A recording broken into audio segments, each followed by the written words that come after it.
Ladies and gentlemen, welcome back to another episode of the H&H Sports Podcast. I'm Tanner Hicks, joined by my co-host Jackson Huey. Today we're going to be talking about the SEC standings for the upcoming college football season. We're going to be transitioning to talking more about like predictions-based stuff since, the offseason for pretty much every sport besides baseball is dead. So yeah, most of the episodes coming forward are going to be predictions-based episodes. Like once the NBA offseason dies down, we'll be doing standings predictions for that. But we still have to figure out like what's going to happen with Kevin Durant, Kyrie Irving. But in this episode, we are going to be talking about the standings for the SEC coming up this season for college football. The SEC is, as always, is a stacked conference. Pretty much every team has their own storylines. Every team has a bunch of transfers coming in, a bunch of transfers leaving, especially after this offseason. Like the transfer portal went absolutely nuts. But yeah, every team is super like interesting in the SEC because like every team every year except for like Missouri and Vanderbilt are like super interesting. They always have a chance of being good. Pretty much any team in the SEC besides those two teams has a chance of being good this year. So I think the standings predictions are going to be like they're not going to be the exact same for both of us. I'm pretty sure they're not going to be the same for anybody. I don't think so. I think this will be an interesting predictions episode. All right, we're going to start out from the bottom and work our way to the top in these standings like we did in our NFL standings predictions episode. So Jackson, I'm going to have you start out with your worst team in the SEC. All right, the worst team in the SEC, I got Vanderbilt for obvious reasons. I have them as well. I think they're still struggling to find their identity offensively. They got a lot of uncertainty on both sides of the ball. Yeah, they have the worst recruiting class in the SEC this season. I think it's like 32nd overall, which isn't terrible, but when you're in the SEC, it's pretty bad. When you have the worst recruiting class in the SEC, it doesn't really help that it's 32nd overall. They're returning 13 starters this year, which I don't really coming off a 2-10 season. I really don't think that's anything good to talk about if you're returning starters from a bad season. Yeah, your guys develop. I think they have a new coach this season. I'm not too sure, but it's Vanderbilt. They're going to be Vanderbilt unless they take this huge stride this season and build off of that the next coming season. I don't think Vanderbilt's going to move anytime soon. At most this season, I think they could win like 5 games. I just think their ceiling isn't very good considering how bad their team is. I don't even think they would be the best team in the American. That's how bad the Commodores are. They, according to their coach, they're going to be the best team in the country in a couple of years. I saw that press conference that Vanderbilt's going to be forced to reckon with in the SEC. Like, no, you're not. Who is your 13th overall team in the SEC this year? I got Missouri here. Okay. They need to find a quarterback ASAP. Or it's going to be a really bad year for Missouri. Their starter transferred, right? He transferred to Indiana. That is right. And they got a whole new staff on the defensive side of the ball and a lot of transfers. And transfers aren't always a good thing, in my opinion. Yeah, it could take a while for certain people to, be accustomed to the culture that they have building and accustomed to, the offense and defense that they have. So, it depends on how good that player is. It doesn't matter what system they are in. They're good.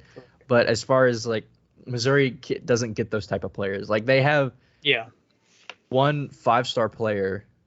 They did pick up the number 1 receiver in the recruiting class this season, which will help, but they don't have anybody to throw to him. So it's not going to be – it's still with them having a number 1 receiver. This has transfer in a year or two written all over it. I don't know why he picked Missouri. He must be from Missouri. No, it says he's from East St. Louis, Illinois. So your guess is as good as mine why he chose Missouri. Maybe he grew up a Missouri fan. But he has no one – like not anybody good to throw him the ball. So yeah, I agree with you as far as where Missouri is for you. I have Auburn in this spot. It could be a surprise to some people, especially Auburn fans. Auburn fans think Auburn's going to win the title every single season. but which is the case for most SEC fan bases. They lost a lot of guys. They lost players like J.J. Pigs, if I'm saying that right. They lost Sean Shivers, Ladarius Tennyson, Kobe Hudson, Lee Hunter. Like, those are the best players that they've lost. I mean, they bring in Zach Calzada for their quarterback room. They bring in Jason Jones, and they're returning 11 of their starters from last season. But including arguably the best running back in the SEC. I do think that his freshman backup was a little bit better than him last season, but you could argue that Tank Bigsby is the best running back in the SEC, but they can't rely on Tank Bigsby to just carry their offense. Right. Their defense is probably not going to be great. I just don't think Auburn's going to be great. That's why I have them at 13. I just think this is a transitional season for them to just bring in talent, let that talent develop. Kind of a rebuild year. Pretty much, yeah. I don't think Auburn will be great this season. Yeah, and that's why they're at my 12 spot. So. Yeah, we just have. I have Missouri at 12, so we just have Missouri and Auburn flip-flopped. Yeah, Auburn needs O-line, receivers, secondary. You name it, they pretty much need it. I mean. They just need everything. Missouri has been better recruiting-wise. As like we just said, they picked up the number one receiver in the 22-22 class. Mm-hmm. They're bringing back 14 starters. They have the 15th overall recruiting class of 2022, and then the 6th best class in the SEC. For Missouri in the SEC, that is great. That is not bad. But their roster's still not good. They lose their starting quarterback via transfer. They bring in Tyron Hopper, but still, the roster's not great. I just don't think Missouri will be good. It's another transitional season for Missouri. I do think in a couple years they could be decent if they keep all the guys they bring in. But right now, I just don't think they're good enough to be better than the 13. Yeah, and I expect Auburn to be able to hang in some football games. I mean, they was 1 yard away from beating Alabama last year. I mean, yeah, they have the winning culture over there. It's a winning program. I could easily see them winning 8 games. But that's a lot of the reason I have them over Missouri. Yeah, it's just their roster's not great. They're one of those teams. Great, yeah. They're one of those teams every single season that do more with less. You know what I mean? Like they produce more than what their roster says they will. So I could see Auburn winning like 8 games. There have been many a season where Auburn just looks bad on paper, but they win a lot more games than people think they will. I could easily see them winning 8 games, but I could also easily see them winning 3. So that's why I have them as low as they do. If you have a really low ceiling in my eyes, I have you at the bottom. In the SEC, it's going to be hard to put you above these other teams. At number 11, I have LSU. LSU, wow. I knew I was going to get a reaction like that with LSU at the bottom.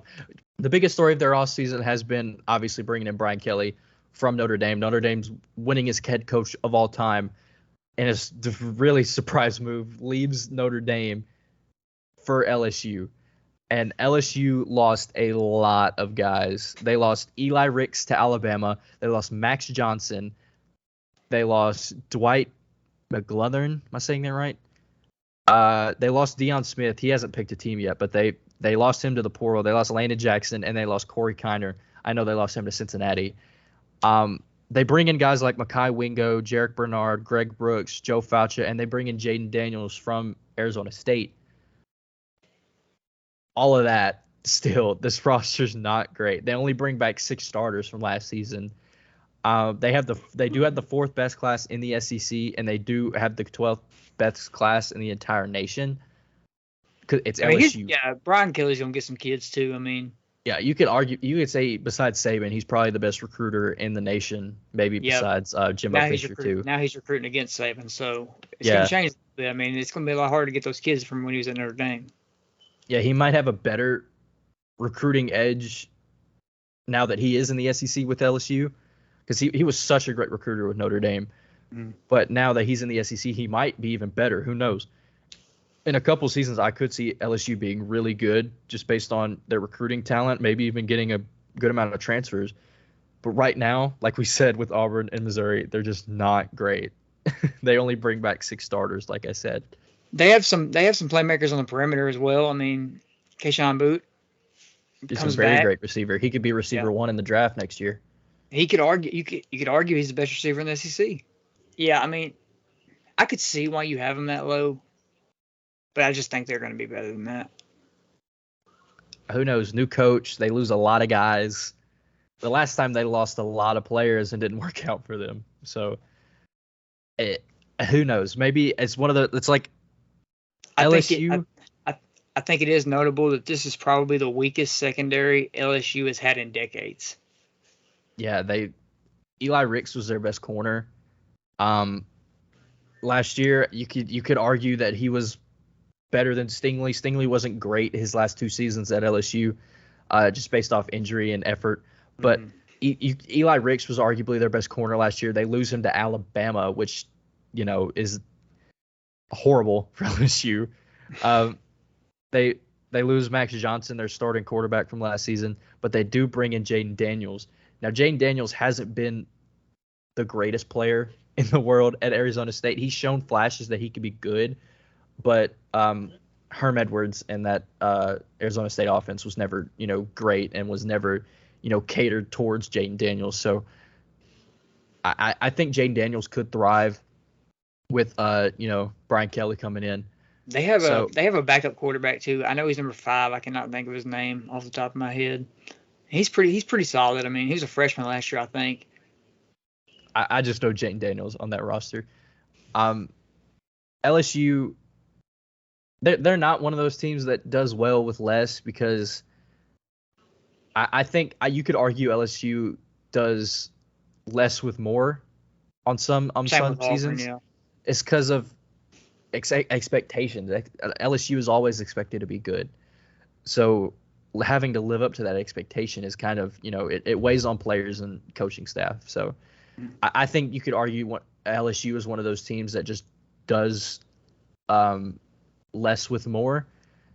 So I just have them at 11. It's going to be another one of those transitional seasons, and if we're talking 2-3 years from now, I think LSU could be, with what they have with Brian Kelly and his recruiting, they could easily be the best team in the SEC in a couple of years. So, but right now I have them at 11. Who do you got at 11? At 11, I have Florida. Whoa. Last episode, I had a little mention that I think Florida would be decent, but what? At 11? Here's the thing. Correct me if I'm wrong, but Florida is historically known for a spread tempo offense. Yeah. We did not see that out of Bill Napier at Louisiana Lafayette.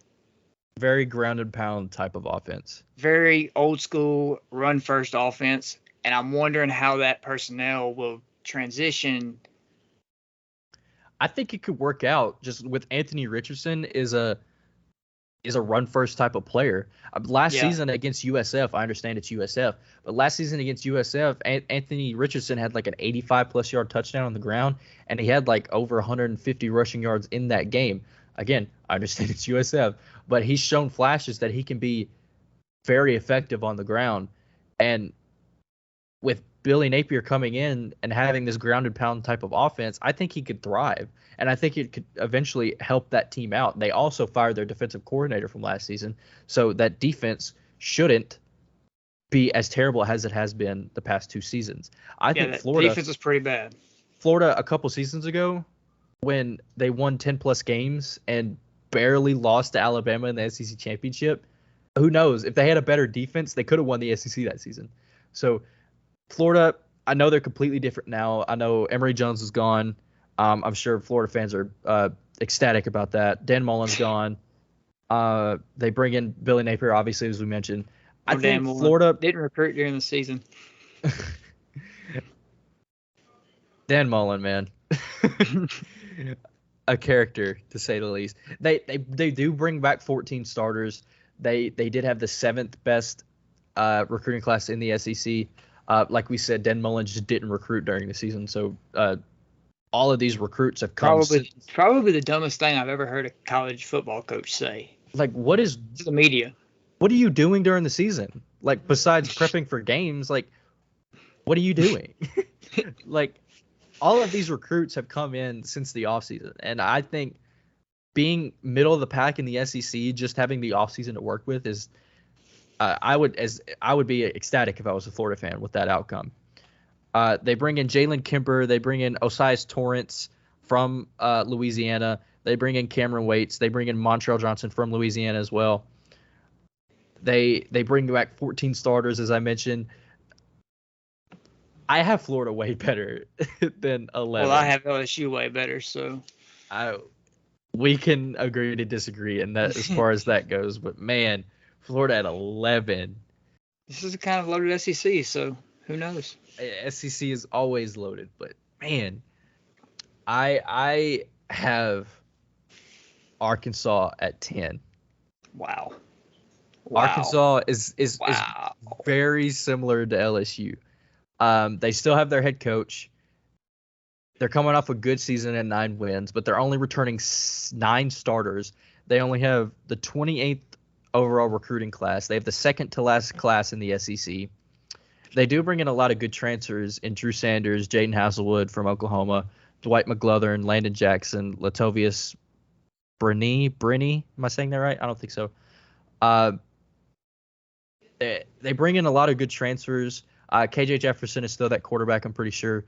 He is massive. Yeah, he is huge. He reminds me of Derrick Henry at quarterback, and like Cam Newton as well. Like, he's a massive guy. Like, I still remember how well he played against Ole Miss, and that shootout last year where they both put up 50 points. But Arkansas is losing a lot of talent, and they, outside of the transfer portal, they didn't do a lot to bring in more. So I have them lower because you have to be on your P's and Q's in recruiting and getting guys from the transfer portal in the SEC, because there are going to be a lot of guys going to Alabama recruiting and transfer portal. Same with Georgia. Same with A&M. Like, these teams never going to let up. So if you have a bottom 2 recruiting class in the SEC and you're only returning 9 starters, I just don't think that you're going to have a good time in the SEC. That's just my thinking. It's the same thing with LSU. It's the same thing with Missouri. Same thing with Auburn. If you're just going to have a mid-recruiting class and don't bring in transfers, I don't think you're going to be good. Their sophomore wide receiver, Katron Jackson Jr., has star potential from what the coaches are saying based on the spring camp, summer camp. I'm going to touch on them a little bit later, so I don't want to take up too much time right now. That's just why I have our Arkansas so low. Like, yeah, they could be good. I could see them winning 9 games again. But as of right now, until they show me otherwise, them only returning 9 starters, them having a bottom 2 recruiting class, I don't know, man. I just think they're going to be worse than the 9 teams above them. Who do you got at 10? At 10, I have Mississippi State right here. I could see that. I have them higher. The good news is Will Rogers is back. Yeah, he has. He fits into Mike Leach's offense pretty well. Yeah, he does have a couple seasons under his belt with Mike Leach. The bad news is Charles Cross has gone to the NFL. Yeah, he was their best lineman last year, undoubtedly. He was their best lineman last year. And I do think they're missing a key threat to work around on offense, like somebody in the receiving core or even the running back. Yeah, but Mike Leach has always been a skill position player by committee type of coach. Like, he never has that one guy who's just, going to get all them yards. Right. But in the SEC, I feel like you need that. I'll touch on them later because I have them higher. All right. At 9. Who do you have at 9? At 9, I have South Carolina. I know I talked highly on them a couple episodes. Was it last episode or a couple episodes ago? But I mean, there's still some concerns. I mean, obviously Spencer Rattler is a concern. He does have a ton of raw talent, and he has a lot of potential despite underperforming last year. I think there's a lot of defensive concerns. They had the best pass defense in the SEC last year, but like I said last time, everybody ran all over them because they didn't have to throw the ball. They could just run the ball. Yeah, that usually comes with a bad rush defense usually comes with statistically a good pass defense, because if teams figure out that they can run the ball, they're not going to do anything else. Why would they pass the ball if they figure out that they can run the ball? So I don't disagree with that. I think they'll be better. I could see that. Yeah, I could see them being better. I mean, yeah, I could see them being better because obviously Shane Beamer well exceeded his expectations for last year. Absolutely. So he could do that. He could very easily do that again this year because he's got massive upgrade at quarterback. I mean, in my opinion, if Spencer Rattler can be the Spencer Rattler that he was supposed to be at Oklahoma. Yeah, I think Rattler has more upside than he does concerns. He's getting underrated, in my opinion. Yeah, he has this attitude. Oh, he was benched for Caleb Williams. And, he has shown that he can be a bad quarterback. But I think he has more upside than he does. I don't think Oklahoma's offense was as good as everybody thought it was going to be last year anyways. Under Caleb Williams, it was great. The only exception was that Kansas game. I don't know. You can't blame it entirely on Rattler, and you can't blame it entirely on the Oklahoma offense. They just weren't a good mesh. I just don't think it went well together. And Rattler is a hero ball type of player, and the Oklahoma offense is not suited well for that type of play. It's similar to completely different this season. So it's similar to how Zach Wilson and Russell Wilson play. They play their own style of ball, and that offense is it's a very cookie cutter set offense. Do this, do that. Don't go outside of it. And Rattler did that on way, way too many occasions. That's why he was benched, because, Riley has this offense, and if you don't follow that offense, you're going to get benched. And Caleb Williams fit that offense better. Yeah, that's what it really came down to. My 9, I have Kentucky. Will Levis is getting Heisman hype for whatever reason. He was a good quarterback last year, but that team really relied on their run game, and Will Levis is a good running quarterback. So he was great last year, but I don't understand the Heisman hype. Kentucky is coming off a 10-win season. They're second the past half decade. They're returning 10 starters. They had the 5th best class in the SEC, 14th overall in the entire country. They didn't lose a lot of guys via transfer. They lost most of their guys via the draft, like Wan'Dale Robinson. Most of their best players they lost via the draft. I just think their team's better. That's just me putting this team, a certain team, low in this space, Kentucky. I don't think this team will be bad. I just think teams above them are better. It's really what it comes down to. I just think teams are better than this team. And Kentucky is the same with Auburn. They usually do more with less. Who do you have at 8? The top 8. At 8, I have Ole Miss. What? What? You're lying. No, I have Ole Miss at 8. You're lying. This offense really hinges on Jackson. You think Arkansas is gonna be better than Ole Miss? Yes. You think LSU is gonna be better than Ole Miss? Yes. What? You're lying. Ole Miss at 8. I don't know where I go. Explain yourself, please. Okay, they lost their defensive coordinator, who turned their defense around completely, and they lost linebacker Chance Campbell. So that defense is back to square one. And we know the year before last, that defense was the worst defense in college football. Absolutely.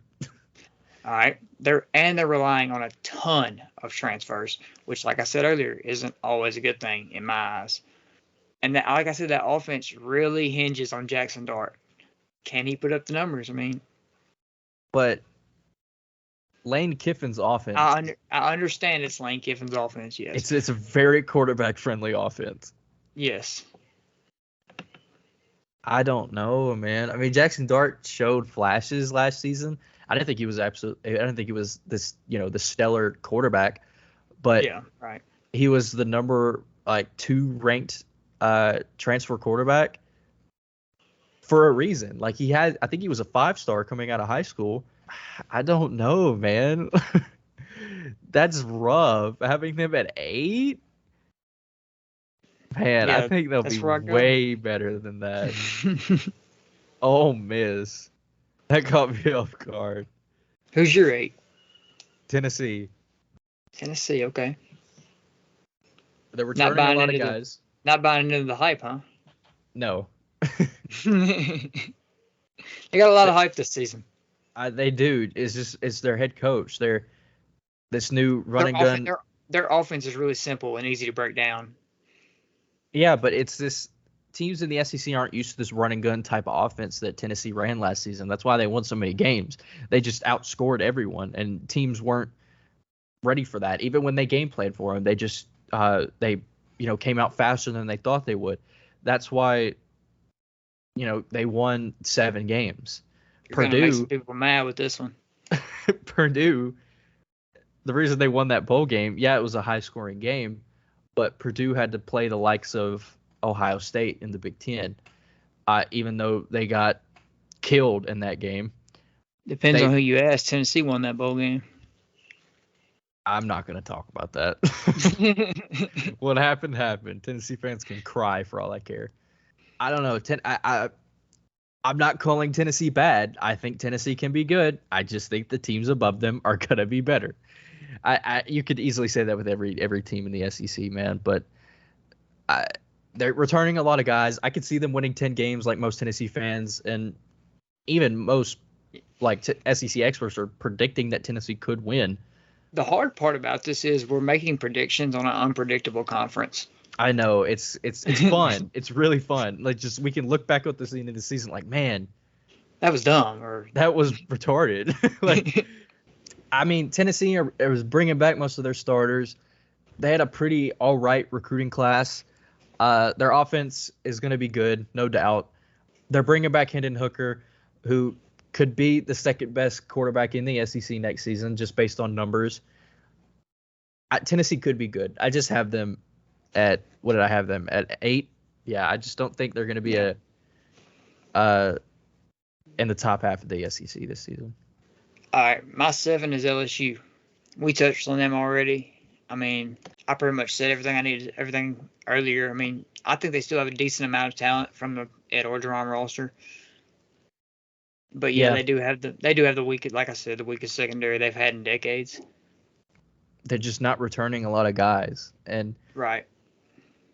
Like I said about Arkansas, if you can't, keep the guys that you have had and bring in, guys good enough to fill those positions, it's gonna be hard to stay good in the SEC. But like we said earlier, I think Brian Kelly will keep this team afloat at the top of the conference for years to come.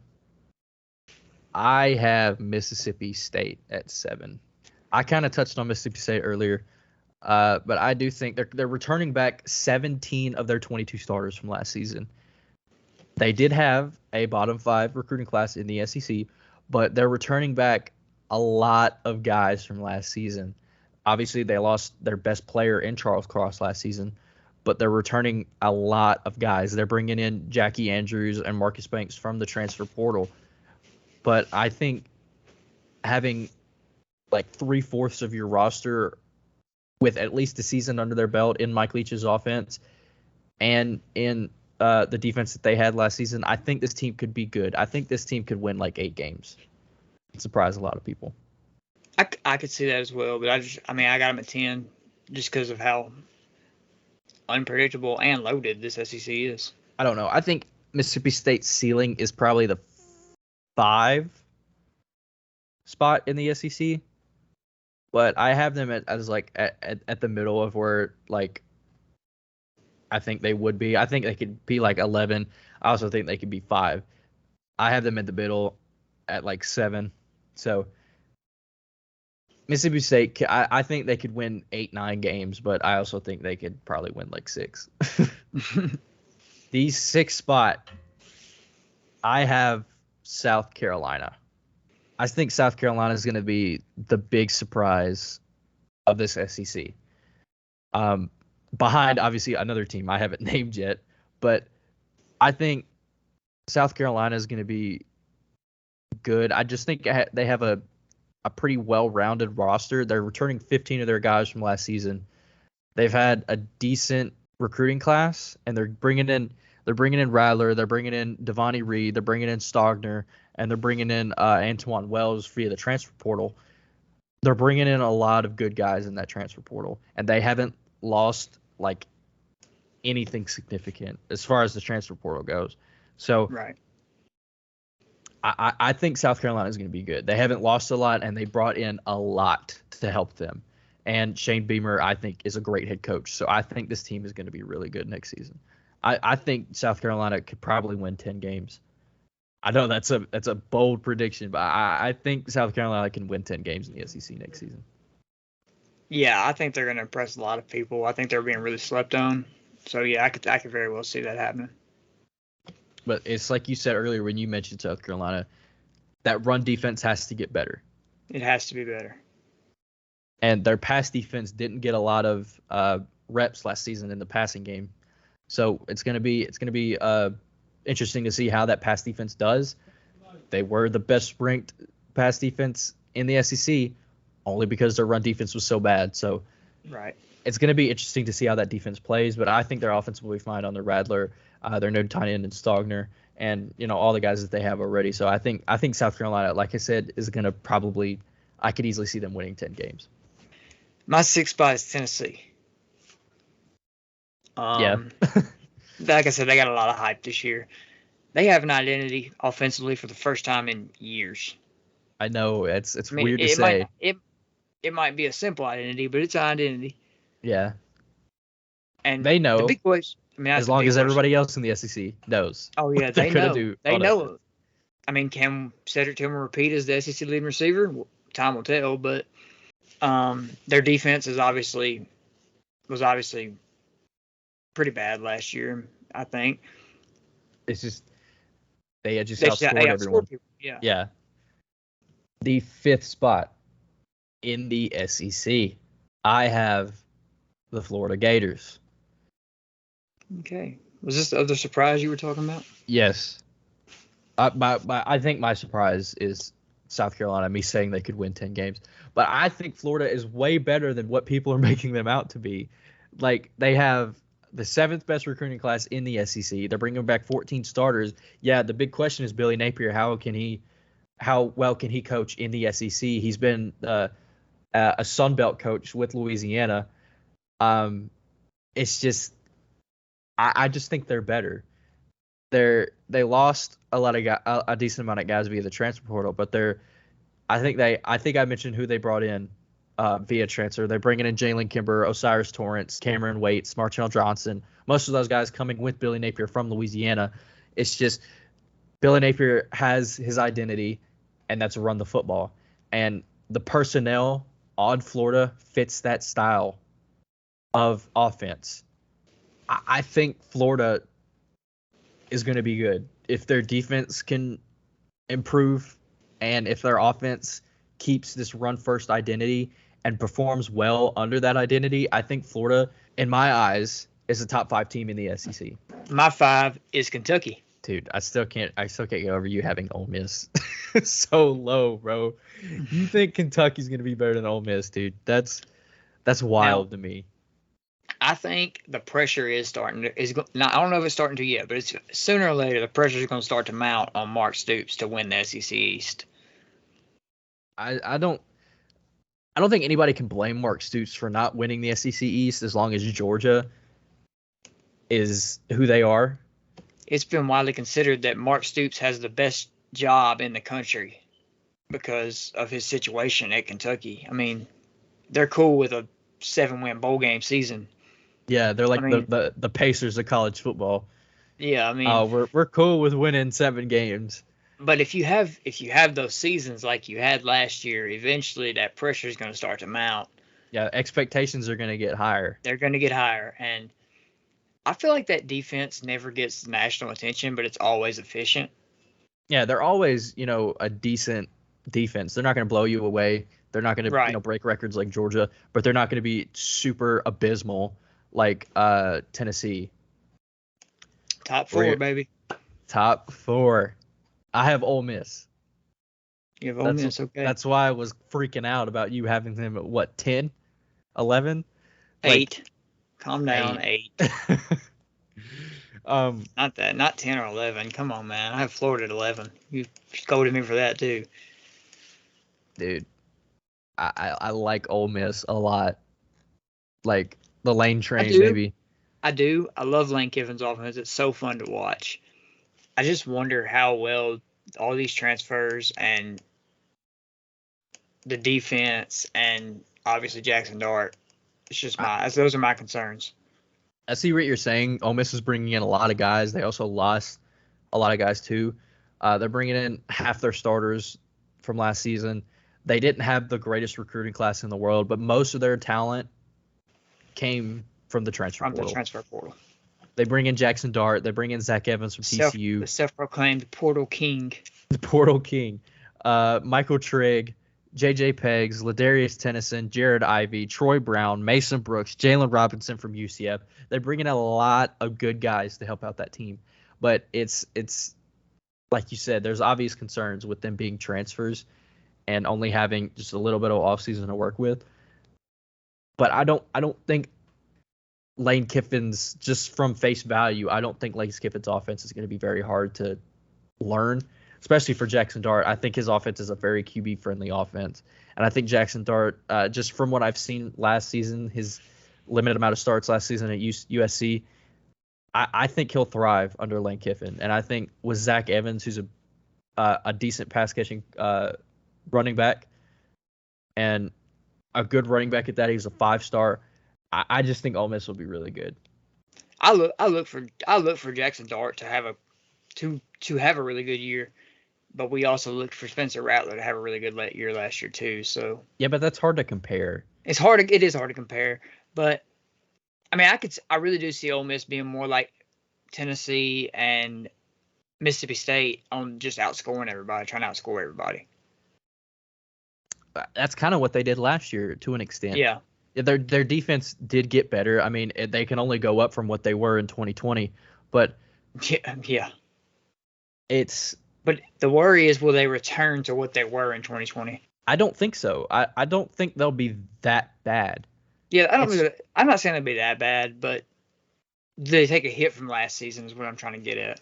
Yeah, they did lose a lot of defensive guys from last season. I see what you're saying. It's just I trust Lane Kiffin and his coordinators. I trust the talent that they have.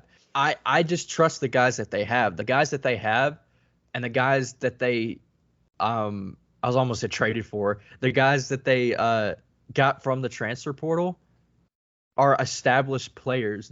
Everybody knows how good they could be, except for maybe Jackson Dart. But everybody knows how good Zach Evans can be. Everybody knows how good any other transfer that they got can be. I just think that establishment that they've made will carry on to Ole Miss, because like I said, I don't think Lane Kiffin's offense is very hard. It's just, RPOs and the quarterback making the decision. I think this could be a season where, like how Texas A&M did last year, I think this could be a season where Ole Miss takes a game from Alabama and they potentially could win the West. I think that's how good Ole Miss is. As a victim of that opinion last season, I'm worried about you, sir. I think Ole Miss is that good. They have a lot of established players. Lane Kiffin has like two seasons under his belt playing Alabama in the SEC with his team. So I'm not gonna wince at be saying that. I think Ole Miss could win 10+ games, and I think they do have a chance to potentially beat Alabama and win the West. I think Ole Miss is that good. Interesting. Okay, well, at 4, I have Texas A&M. At 4. All right. I wonder who's in your top 3. Who am I missing? Who's in your top 3? Texas A&M. This isn't going to help them much this year, but they do have the best recruiting class ever. Of all time, yeah. It's you can't deny it. Another big question with Texas A&M is, like I said, can they bounce back from this big game? That's been their pretty much their identity is losing the big game and being done. I mean, like last year they beat Alabama, but they lost to Ole Miss. Yeah. So, they were very inconsistent last year. Losing to Ole Miss isn't a bad thing, but it looks bad when you beat Alabama. Yeah, they were extremely inconsistent. They started 1-2, and then bounced back to 2-2, and then beat Alabama. They took a lot of sacks last year, so that offensive line needs to bulk her up. And another question is the quarterback situation. I mean, yeah, I know I'm saying a lot of questions to be putting them at 4, but they lost Zach Calzada to Auburn. They lost Baylor Cupp to Texas Tech, I'm pretty sure, but they bring in Max Johnson from LSU, who hasn't been particularly great. Who is probably the clear favorite to be the starter at Texas A&M, just based off experience. Yeah, but he hasn't been particularly great, and he just gets there at A&M. Who knows? I'll talk about them when I get to them, but I have them around there. Yeah, I have them at 4. Just because, I mean, a lot of that reason is Jimbo. I mean, Jimbo's a heck of a coach. Yeah, he's a national championship winning coach. Right. At 3, who do you have at 3? I need to know who you have at 3. At 3, I have Arkansas. Oh my gosh! What? Like Arkansas. Wow. If Katron Jackson Jr. can live up to his star potential that everybody says he has, and KJ Jefferson can repeat the year he had last year, and then they play physical. I mean, if you watch Arkansas play, they're just physical and they're dead set to run the ball on you. And that's a combination that hardly ever fails. That combination is not going to fail very often. If you're physical and you want to run the ball, you're going to run the ball. So you're saying Arkansas, I'm going to list off the teams. You think Arkansas is going to do better than A&M, Ole Miss, Florida, South Carolina, Mississippi State, Tennessee, Kentucky, LSU, Missouri, and Auburn, and Vanderbilt. Look, man, they're predictions, man. They're probably going to be wrong anyway, so I'm not bashing you at all for a prediction. It's just surprising. Like, what? Yeah, Arkansas is the best team outside of Georgia and Alabama in the SEC. Like, what? I could flop them in Texas A&M. Even then, you have them better than Ole Miss, than Florida, than Tennessee, than Kentucky. Okay, who's your? I have A&M. Okay. I think A&M, in my personal opinion, is a lock to win at least 9 games. Yeah, I could see that. And if they take those 1 or 2, tough games that they have on the schedule, with them being in the West, they have Alabama, Ole Miss, that they're historically known for losing. Yeah, like if they can grow up and learn to win those games, that's 11 wins, maybe even 12 in the SEC West. I mean, if they beat Alabama again, if they beat Ole Miss, if they beat Arkansas, what's going to happen is I'm going to predict this is going to happen. They're going to win all those games, and then they're going to lose to LSU. That's what's going to happen. Like, they're going to lose to, Auburn? Yeah, they're going to lose to the worst team in their division, but beat all the good teams, and then end up missing the playoff like they did in 2020. I do think Texas A&M has a very good shot to make the playoffs this year. I mean, I think they could have the type of season that they had in 2020, where they only lose 1 game, and that game was Alabama, and they missed the playoff at the fifth spot at the end of the year. I think they could have that type of season again. It's just like you said, like, they have questions at quarterback. Can Max Johnson be a college football playoff caliber quarterback? It has that, like, they have a lot of young guys on that team. Yeah, they have the greatest recruiting class ever, but they're all still freshmen. Yeah, they're not going to help right now. Yeah, it's going to take time for those guys to be super big impact players. But I still think A&M is good enough to win at least 9 games on the season. I don't see there being any arguments over 1 and 2. Yeah, Georgia and Alabama were stamped. It's just, do you have Alabama 1 or Alabama 2? Yes, Alabama 1. All right. I think, okay. The way you've been bashing my standings. I should put Alabama at 2 just to make you bash them some more.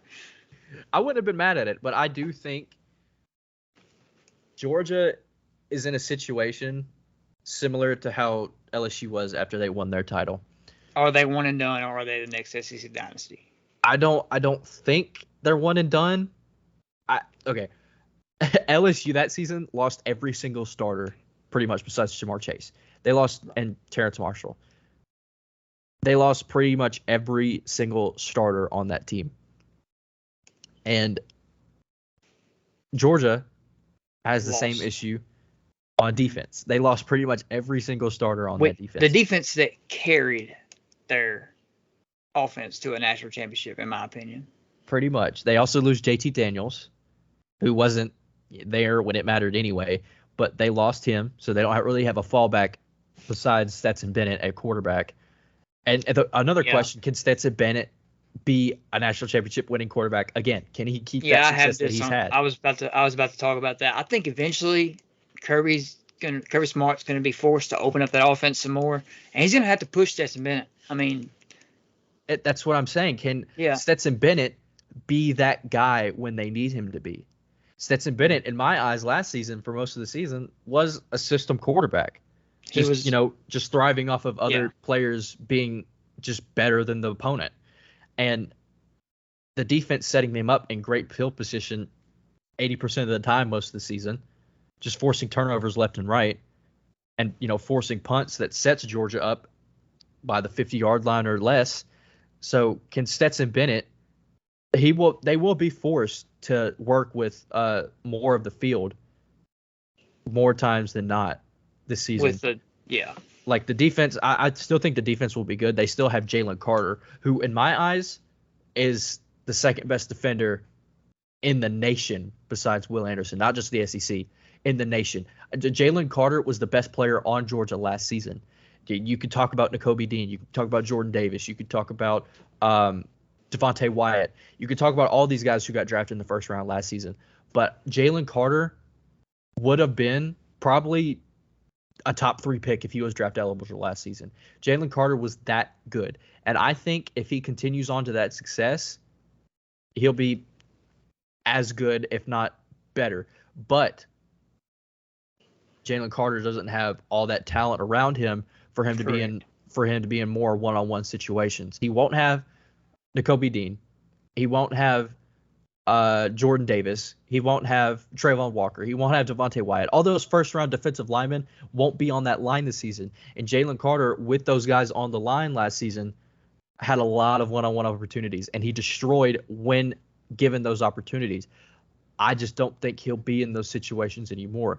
Right. At least as much as he was last season. And can he thrive under being double-teamed almost every play? Because I would assume teams would be smart enough to double team him every single play.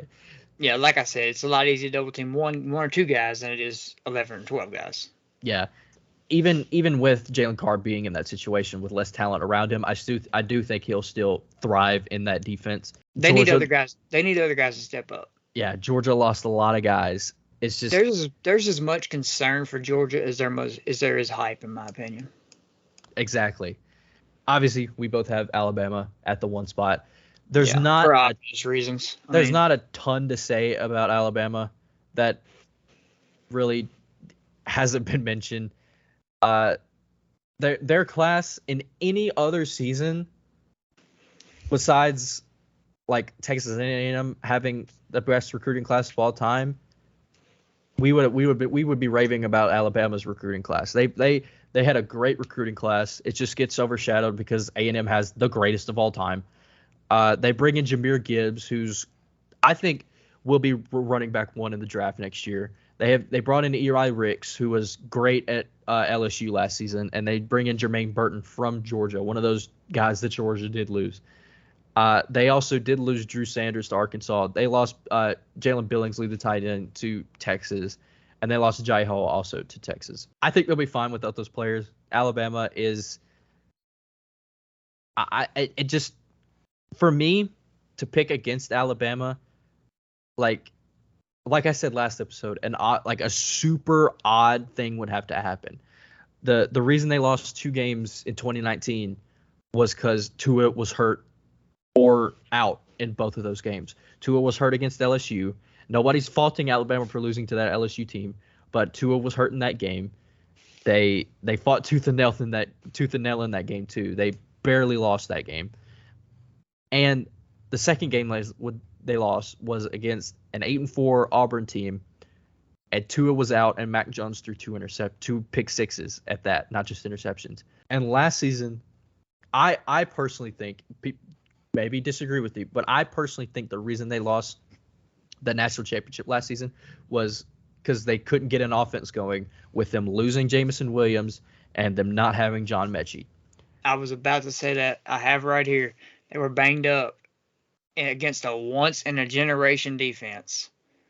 They'd already beaten once, or else they'd probably be looking to repeat this year. Exactly my point. It's like odd things, and really, I was about to say that when you got done talking. It's huge injuries would have to take place for me to pick against Alabama, because that's what's kept them from winning in the past. The only thing that's kept them from winning in the past. Even without John Mechie last year, I think, even just with Jameson Williams, they beat Georgia. Jameson Williams is uncoverable. If Jameson Williams does not tear his ACL in the first quarter, second quarter, was it first or second? I think it was right before halftime. Okay, if he doesn't tear his ACL in the first half, I think Alabama's looking to repeat this year. Yeah, and I'll touch on Alabama a little bit. I mean, they obviously got Nick Saban. Yeah, you may disagree with me on this, but I doubt you do. They have the best offensive and defensive player in the country. I mean, they got the deepest roster in college football. I mean, they got to be motivated, and they got to be motivated. You know, Nick Saban's one of those guys motivated after losing the national championship. Come on. Yeah, it usually works out that way. And then, I mean, their best offensive player, going back to the best offensive player and defensive player in the country, both of them are arguably Heisman candidates. Yeah, Bryce Young is. Yeah, he broke like pretty much every passing record for Alabama last season, and Will Anderson as a sophomore, first year starter, and Will Anderson last season broke the NCAA record for tackles for loss in a season, and nobody could block him. Even he only had like 15 sacks. I say only, but he only had like 15 sacks last season. But if you count the times that he got his hands on the quarterback, he would have had 25, maybe 30. Like, Will Anderson Jr. was unblockable last season, and I don't think that's going to change, considering, like, we talk about Georgia's D-line being good. Alabama is up there as well as, like, good D-lines go. They're like that every year. And that's the reason Will Anderson Jr. got as much one-on-one opportunities as he did last year. He didn't get a lot. He still got a decent amount last season, and he won pretty much every single one of them. His win rate, his pass rush win rate last season was through the roof. It was one of the best ever. And if he can build on that and at least be 70% of what he was last season, I think that Alabama is going to be like unbeatable. If Will Anderson can build on that, it'd be a crime if he didn't get invited to New York. Exactly. It just depends on how well other players do. Those were our predictions for the upcoming 2022 SEC standings. We appreciate you guys listening. Subscribe to our YouTube channel. Click notifications so you guys never miss an episode when we drop it. Follow us on Apple Podcasts. Follow us on Spotify. We're everywhere you get your podcast. And yeah, we appreciate you guys listening. We'll see you guys next Tuesday.